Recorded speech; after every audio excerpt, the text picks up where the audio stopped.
بسم اللہ الرحمن الرحیم۔ ابن عباس رضی اللہ عنہ بیان کرتے ہیں، رسول اللہ صلی اللہ علیہ وآلہ وسلم نے فرمایا، دو نعمتیں ایسی ہیں جن کے بارے میں بہت سے لوگ خسارے میں ہیں، صحت اور فراغت۔ رواہ البخاری۔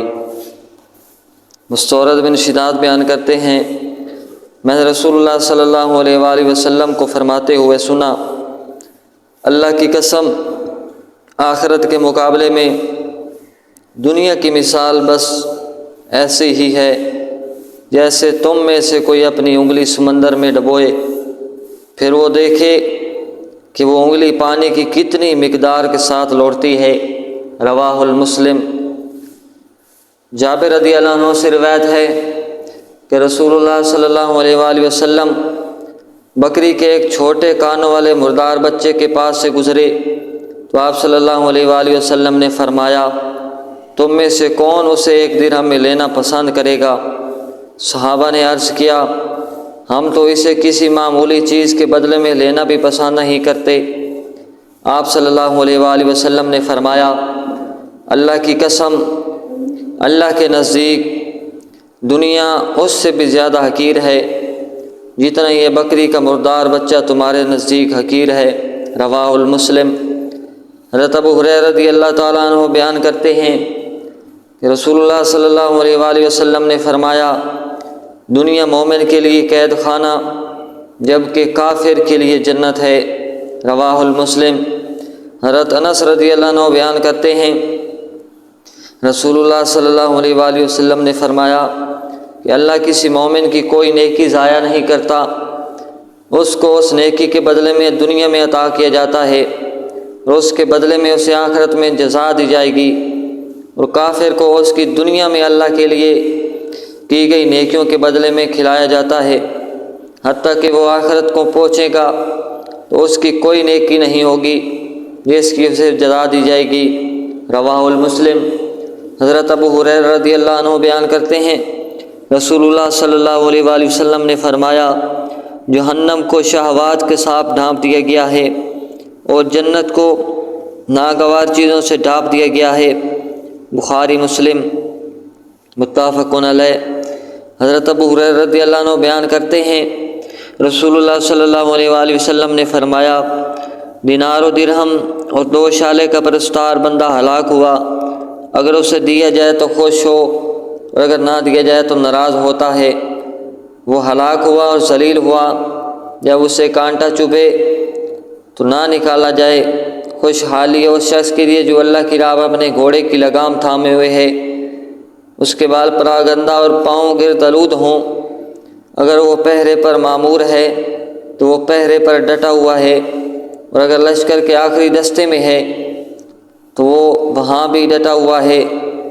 اگر وہ محفل میں شرکت کے لیے اجازت طلب کرے تو اسے اجازت نہ دی جائے، اور اگر وہ سفارش کرے تو سفارش قبول نہ کی جائے۔ رواہ البخاری۔ سیدنا ابو سعید خدری رضی اللہ عنہ سے روایت ہے کہ رسول اللہ صلی اللہ علیہ وسلم نے فرمایا، مجھے اپنے بعد تمہارے متعلق جس چیز کا خدشہ ہے، اندیشہ ہے، وہ یہ ہے کہ تم پر دنیا کی رونق اور اس کی زینت کا دروازہ کھول دیا جائے گا۔ ایک آدمی نے عرض کیا، اللہ کے رسول، کیا خیر برائی کو ساتھ لائے گی؟ آپ خاموش رہے، حتیٰ کہ آپ نے گمان کیا کہ آپ پر وحی تو اتاری جا رہی ہے۔ تو راوی بیان کرتے ہیں کہ پھر آپ صلی اللہ علیہ وآلہ وسلم نے اپنے چہرے مبارک سے پسینہ صاف کیا اور فرمایا کہ وہ سائل کہاں ہے؟ گویا آپ نے اس کی تعریف کی، اور آپ صلی اللہ علیہ وسلم فرمایا کہ خیر شر کو ساتھ نہیں لائے گی، بے شک موسم ربیع جو چارہ اگاتا ہے اس سے وہ بعض چارہ جانور کو مار ڈالتا ہے اور افارا کر دیتا ہے یا ہلاکت کے قریب کر دیتا ہے، البتہ سرسبز گھاس کھانے والا جانور کھاتا ہے حتیٰ کہ اس کے کھوک نکل آتے ہیں، اور وہ سورج کی طرف رخ کر کے جگالی کرتا ہے، گوبر کرتا ہے اور پیشاب کرتا ہے، اور وہ دوبارہ چرنے چلا جاتا ہے اور دوبارہ سبز گھاس کھاتا ہے، یہ مال سرسبز و شاداب شیریں ہے، جس نے اسے اپنی ضرورت کے مطابق لیا اور اسے اس کے حق کے مطابق خرچ کیا تو بہترین مددگار ہے، اور جس نے اسے اپنی ضرورت کے بغیر حاصل کیا تو وہ شخص کی طرح ہے جو کھاتا ہے لیکن سیر نہیں ہوتا، اور وہ مال روز قیامت اس کے خلاف گواہی دے گا۔ متفق علیہ۔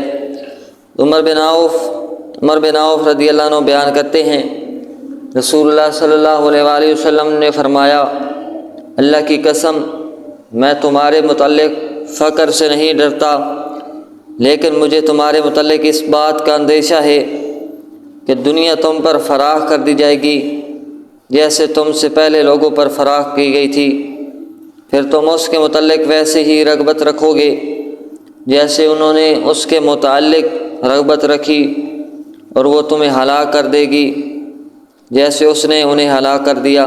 متفق علیہ۔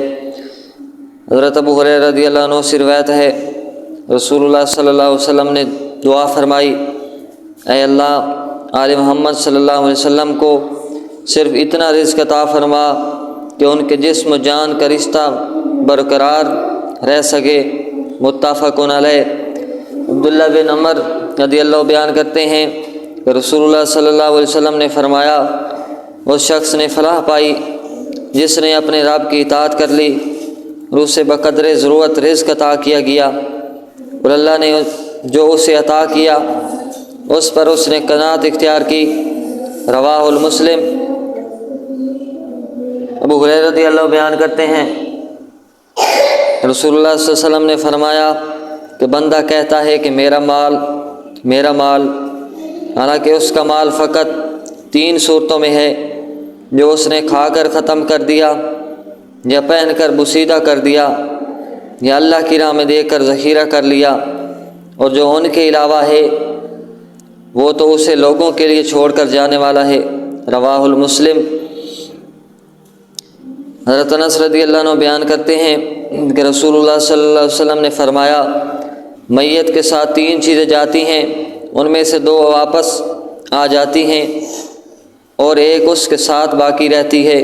اس کے گھر والے، اس کا مال اور اس کے اعمال اس کے ساتھ جاتے ہیں، اور اس کے گھر والے اور اس کا مال واپس آ جاتے ہیں، اور اس کے اعمال اس کے ساتھ باقی رہ جاتے ہیں۔